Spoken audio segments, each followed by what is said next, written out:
Verteidigung sind Lebensausdruck unseres Volkes und damit ein Symbol des Ewigen. Es lebe die Nationalsozialismus.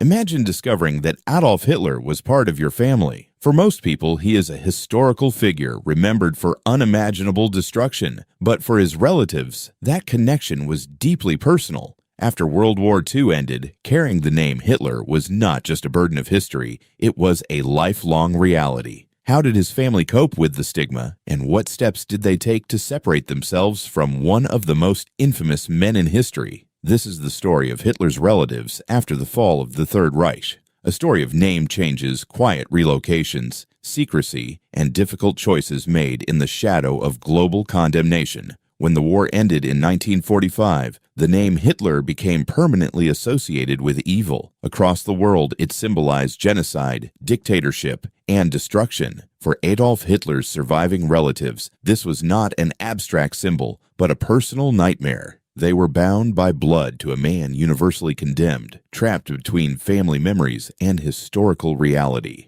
One of the closest surviving relatives was Hitler's younger sister, Paula Hitler. During the Nazi era, Paula had lived quietly, working as a secretary and keeping her connection to her brother largely hidden. After Germany's defeat, she was detained and questioned by American intelligence officers. Reports from her interrogation noted her physical resemblance to Adolf. She explained that Soviet forces had seized her home in Austria, while American authorities had taken control of her apartment in Vienna. She also mentioned that she had been studying English before the war ended. When asked about her brother, Paula described a childhood filled with both arguments and affection. Despite the overwhelming evidence of Nazi crimes, she struggled to believe that her brother could have orchestrated the Holocaust. Eventually, investigators concluded that Paula had not been involved in Nazi activities, and she was released. Afterward, she made deliberate efforts to distance herself from the Hitler name. She adopted the surname Wolf, a childhood nickname used by her brother, and withdrew into a quiet life near Berchtesgaden.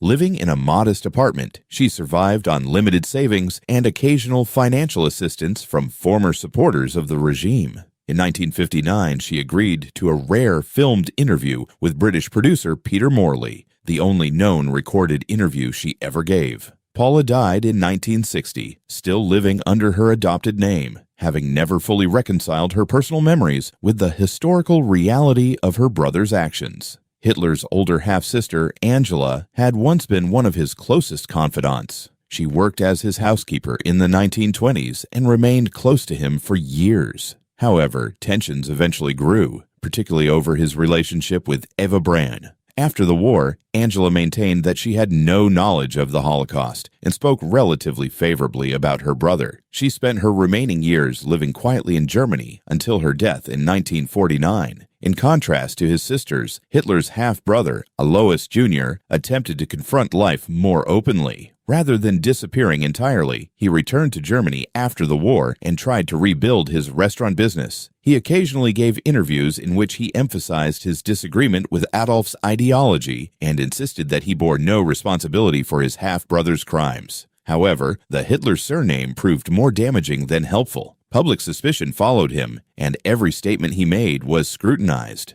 Alois Jr. died in 1956, never fully escaping the weight of his family connection. While some relatives withdrew into obscurity, Adolf Hitler's nephew, William Patrick Hitler, chose a dramatically different path. Born in Liverpool in 1911, William was the son of Alois Jr. As Adolf rose to power in Germany, William initially attempted to benefit from the connection. In 1933, he traveled to Germany hoping to secure opportunities through his uncle's influence. For a time, he found employment, but tensions soon developed between them. Frustrated and ambitious, William reportedly threatened to expose embarrassing family information when he felt sidelined. This risky move ended any support he might have received and forced him to leave Germany permanently. As Europe moved closer to war, William became increasingly critical of the Nazi regime. In 1939, while visiting the United States with his mother, he chose not to return to Europe.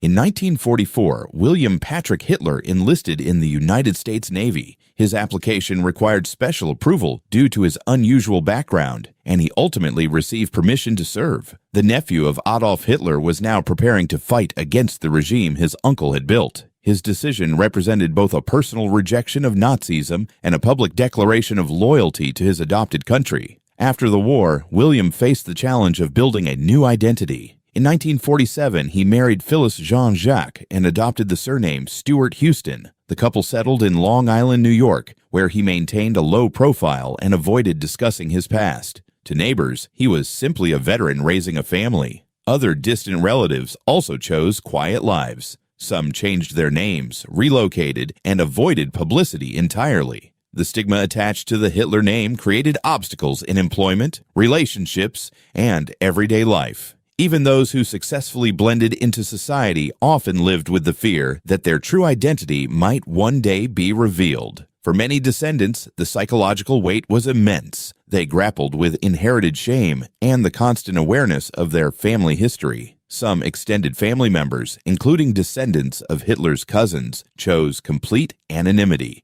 building ordinary careers and staying out of public view. Perhaps the most striking decision came from William Patrick Hitler's sons, known today as the Stewart Houston brothers. Raised in post-war America, they were fully aware of their great-uncle's crimes and the legacy attached to their bloodline. As adults, they avoided media attention and chose private lives. According to widely reported accounts, the brothers made a pact not to have children, whether motivated by personal choice or the symbolic weight of their ancestry. Their decision effectively ensured that Adolf Hitler's direct bloodline would end with them. Their choice stands as a powerful reminder that history's shadow can stretch across generations. While they bore no responsibility for the past, they lived with its consequences. Some of Hitler's relatives sought silence, others attempted reinvention, and a few confronted the legacy directly. In the end, their stories reveal not only the burden of a notorious name,